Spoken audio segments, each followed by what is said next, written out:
దీనికి మా ప్రయత్నం మేము చేస్తున్నాం.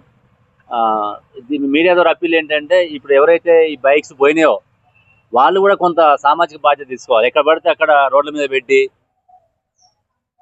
పోవటము, ఇంటి ఇళ్లలో కూడా లోన పెట్టుకోకుండా ఇంటి ముందు బయట పెట్టడము అది కరెక్ట్ కాదు. సాధ్యమైనంత వరకు సేఫ్టీ ప్లేస్ లో ఉండేట్టు చూసుకోవాలి. మీ యొక్క బైక్స్ కి మీరే బాధ్యత తీసుకోవాలి, రక్షణ తీసుకోవాలి.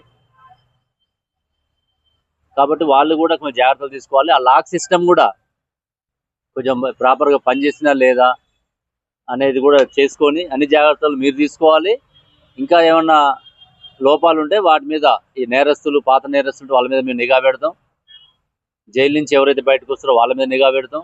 పాత నేరస్తుల మీద నిఘా పెడతాం. కొత్త వాళ్ళు ఎవరు వస్తున్నారు, అదర్ స్టేట్ నుంచి ఎవరు వస్తున్నారు, వాళ్ళందరి మీద కూడా నిఘా పెట్టే బాధ్యత మాది.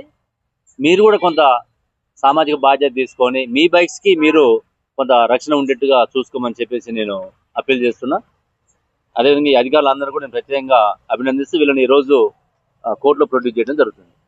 నవీన్ కు శ్రీనివాస్ ఎలా పరిచయం?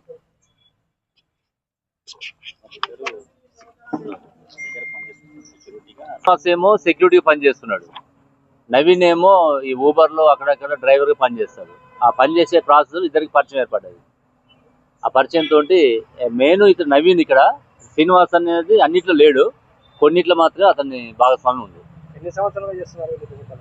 ఇప్పుడు ఈ అఫెన్స్ అన్ని కూడా జనవరి నుంచి ఇప్పుడు ఏప్రిల్ మధ్య ఈ 3-4 months లో జరిగినాయి.